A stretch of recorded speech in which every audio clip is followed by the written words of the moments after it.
دەربارەی هەڵبژاردنەکانی عێراق پێم باشە بەڕاستی خەڵک بەعام بەشداری وەکۆڵێ هەڵبژاردن بکات، چونکە هەڵبژاردن وەسیلەیەکە بۆ گۆڕانکاری وە تۆ ئەگەر ئەو وەسیلەیە بەکارهێنی معنای وایە چی وەسیلەیەتر، یعنی دانیشی لە ماڵ گۆڕانکاری ناکرێت. اینجا هەر گلەیی ئەەکەی وەکوڵە گلەیی لە ماڵەوە هیچ گۆڕانکاریەک دروست ناکات.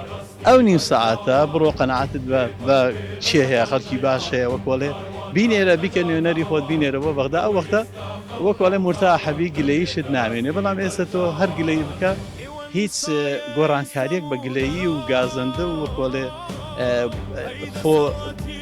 خۆ لە ماڵەوە نان هیچ گۆڕانکاریەک ناکرێت. بەڕاستی خاڵێکی تریش بۆ کاندید بەڕاستی من کاک دکتۆر ڕائد کە ئەبینم کەسێکی ڕاستگۆیە و دووەمیشیان خەمی گشتی خەڵکێت، یعنی وەکوڵێ پێغەمبەر صلی الله علیه و سلم فەرمێ خەیر الناس ئەنفعهم للناس، یعنی بەڕاستی هەموو کەسێک ئەو شایەتی بۆ داکەوە ئەو لە تەوتینە، یعنی بەڕاستی خەمی گشتی خەڵکێت.